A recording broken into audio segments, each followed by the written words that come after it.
Halo, selamat datang di channel Pixel and Plot.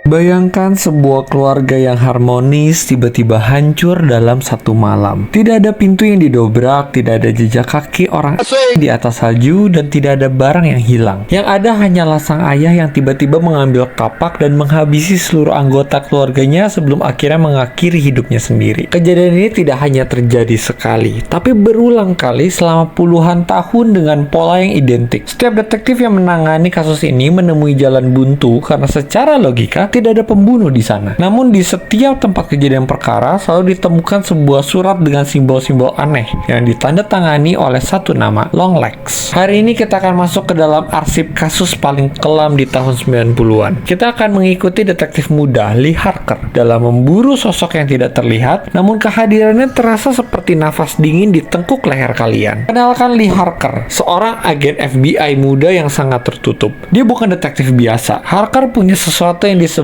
intuisi murni, atau bagi orang awam ini hampir terlihat seperti kemampuan psikis. Dia bisa menunjuk sebuah rumah secara acak dan tahu bahwa seorang pembunuh bersembunyi di sana. Kemampuannya ini menarik perhatian atasannya, Agent Carter. Carter memberikan Harker sebuah tumpukan berkas kasus pembunuhan berantai yang sudah macet selama 30 tahun. Harker mulai menyadari sesuatu yang dilewatkan orang lain. Semua keluarga yang dibantai memiliki seorang anak perempuan yang berulang tahun pada tanggal 14. Pola ini konsisten, kaku, dan sangat metodis. Tapi tetap saja pertanyaannya belum terjawab. Bagaimana cara Longlegs memaksa para ayah ini menjadi monster tanpa pernah menginjakkan kaki di rumah mereka? Di setiap lokasi pembantaian, Longlegs meninggalkan surat. Surat-surat itu ditulis dalam kode simbol yang sangat rumit. Bagi kalian yang menyukai teka-teki, ini adalah mimpi buruk. Harker menghabiskan malam-malamnya di bawah lampu meja yang redup, mencoba memecahkan kode tersebut.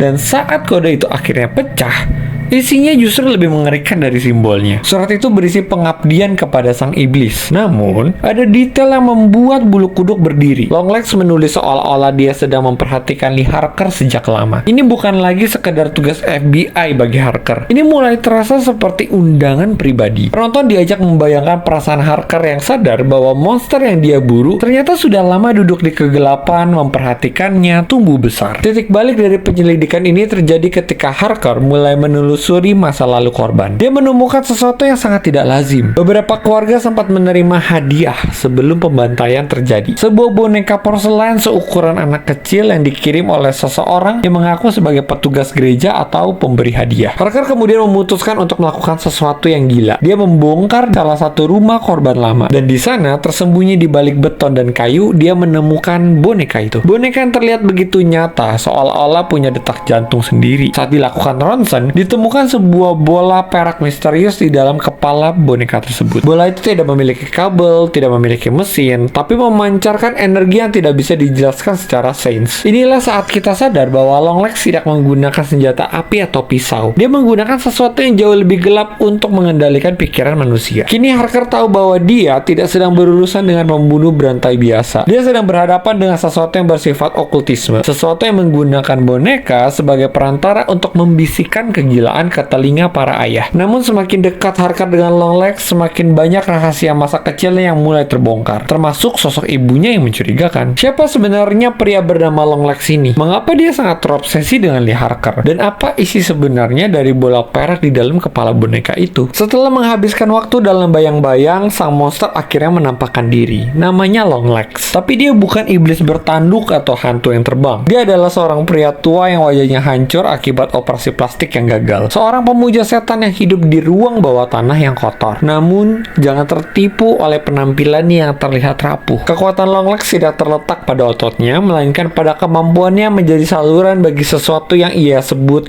The Man Downstairs atau sang iblis. Kita akan masuk ke babak terakhir penyelidikan Lee Harker. Ingat boneka porselen yang ditemukan Harker? Kita harus bahas bola perak yang ada di dalam kepalanya. Untuk kalian yang bingung bagaimana sebuah boneka bisa membunuh, bayangkan bola perak itu sebagai sebuah antena. antena. Longlegs tidak perlu ada di lokasi kejadian. Dia hanya perlu mengirimkan boneka itu masuk ke dalam rumah. Bola perak itu diisi dengan frekuensi energi iblis. Saat boneka itu berada di dalam rumah, bola itu mulai memancarkan bisikan ke dalam pikiran sang ayah di keluarga tersebut. Perlahan tapi pasti kewarasan sang ayah dikikis. Inilah alasan mengapa tidak ada pintu yang didobrak. Sang pembunuh sudah ada di dalam rumah sejak awal. Tinggal menunggu sinyal dari boneka tersebut untuk meledak. Ini adalah perpaduan antara kerajinan tangan yang mengerikan dan teknologi okultisme. Namun ada satu kepingan puzzle yang paling menyakitkan bagi Lee Harker. Bagaimana Longlegs bisa mengirimkan boneka-boneka itu ke begitu banyak rumah tanpa tertangkap FBI? Jawabannya adalah Ruth Harker, ibu kandung Lee sendiri. Ternyata bertahun-tahun yang lalu saat Lee masih kecil, Longlegs pernah mendatangi rumah mereka. Longlegs memberikan Ruth sebuah pilihan yang mustahil. Biarkan Longlegs membunuh Lee atau Ruth harus menjadi asistennya untuk menjerat keluarga lain. Sebagai seorang ibu yang sangat mencintai anaknya, Ruth memilih jalan yang gelap. Selama puluhan tahun, Ruth lah yang berpakaian seperti suster gereja, mengetuk pintu rumah korban dan meyakinkan mereka untuk menerima boneka hadiah tersebut. Ruth melindungi anaknya dengan cara mengorbankan anak-anak orang lain. Inilah plot twist yang membuat kasus ini bukan lagi sekedar pengejaran kriminal, tapi tragedi keluarga yang sangat dalam. Puncak dari kegilaan ini terjadi di rumah agen Carter, atasan Lee. Di hari ulang tahun putri Carter, Ruth datang membawa boneka terakhir. Lee datang terlambat. Pengaruh bola perak sudah mulai bekerja pada Carter. Dalam sebuah akhir yang sangat tragis, Lee terpaksa menembak mati ibunya sendiri untuk menghentikan ritual tersebut. Tapi apakah dia benar-benar menang? Longlegs mungkin sudah mati di ruang interogasi sebelumnya, namun pengaruhnya tetap hidup. Film ini ditutup dengan sebuah adegan yang membuat kita merenung. Lee menatap boneka itu dan bola perak di dalamnya tetap berfungsi. Iblis tidak peduli siapa yang mati, asalkan darah tertumpah. Kemenangan Lee Harker terasa hampa karena dia harus membunuh satu-satunya orang yang melindunginya. Sementara sang iblis kemungkinan besar sudah menemukan inang baru. Longlegs mengajarkan kita bahwa kejahatan yang paling ngeri bukanlah monster yang berteriak di kegelapan, melainkan bisikan pelan di dalam kepala yang berasal dari benda yang kita anggap lucu. Lee Harker berhasil menghentikan Longlegs, tapi dia kehilangan jiwanya dalam proses tersebut. Terima kasih sudah mengikuti arsip kasus Longlegs ini. Jika kalian suka dengan gaya pembahasan horor okultisme seperti ini, tulis di kolom komentar film apa lagi yang harus kita bedah. Jangan lupa subscribe dan nyalakan loncengnya agar tidak ketinggalan investigasi berikutnya.